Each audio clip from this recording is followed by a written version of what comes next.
Joining us now, former McDonald's USA CEO, former Famous Dave's Barbecue CEO, Fat Brands International Chairman Ed Rensi. Ed, what's your outlook for the holiday shopping season?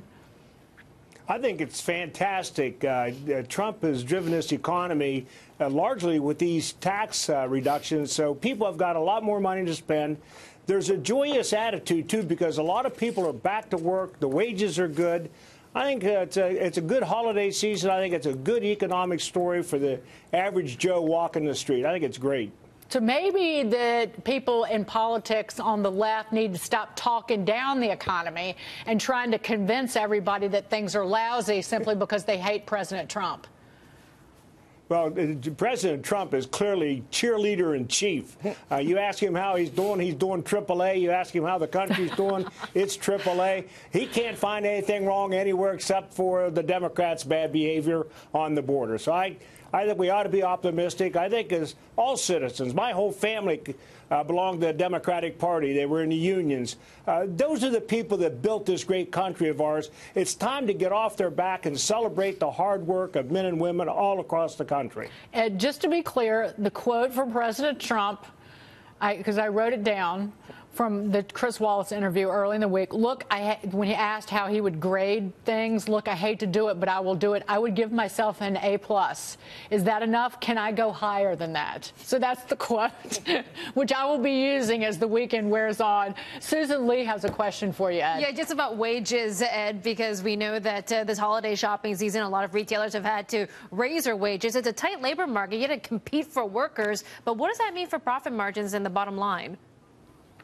Well, the fact of the matter is, when you have a labor shortage, which we're suffering in the hospitality industry, people are doing amazing things to recruit for restaurants and hotels and what have you. I think it's good, frankly. It's going to lift wages a bit. It's going to put some impact on the bottom line of a lot of companies, but they'll adjust by raising prices, getting more efficient, sharpening their pencils. So I think all in all, it's good when people have more money in their pocket and wages are going up.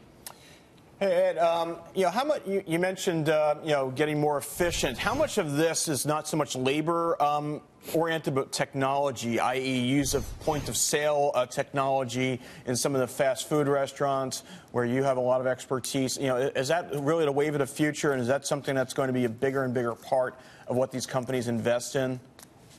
Yeah, I think you're going to see more labor devoted to hospitality and less to the process of the purchase.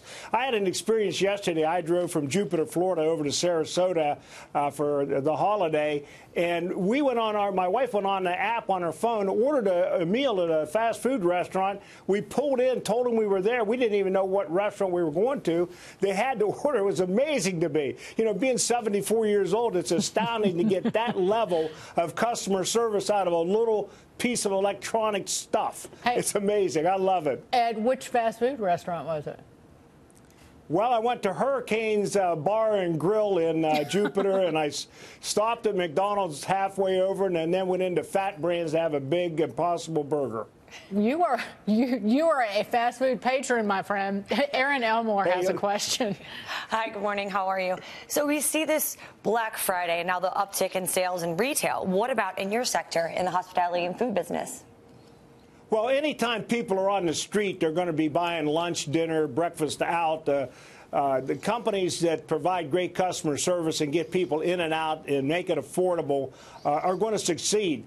Historically, dry goods people said this was the day that you began going from red ink to black ink.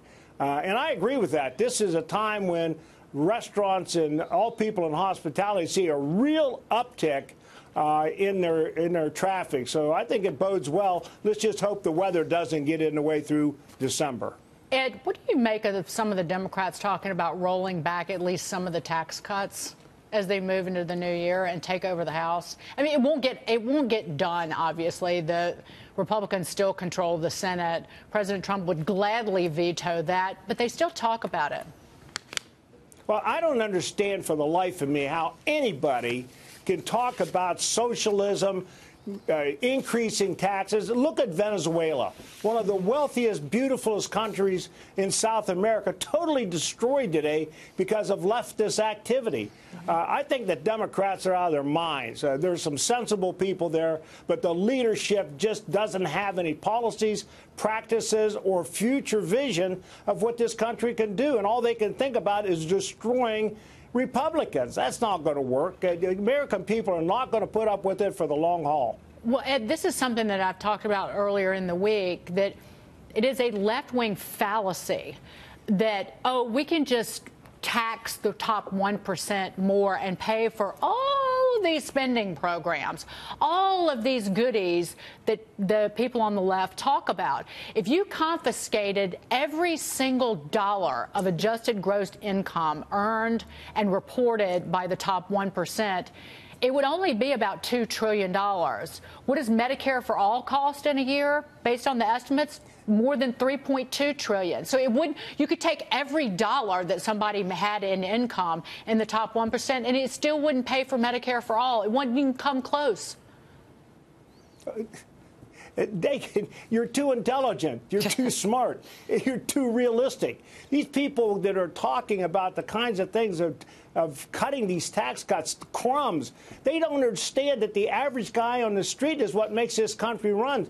The middle class pays the vast majority of the taxes. You hurt them, you're hurting revenue. John Kennedy knew that. That's why he cut taxes. How all of a sudden are today's Democrats that stupid that they think he was that wrong? I just don't get it. It's illogical. It's all about entrenched power. They say things to denigrate the rich so the poor will vote for them.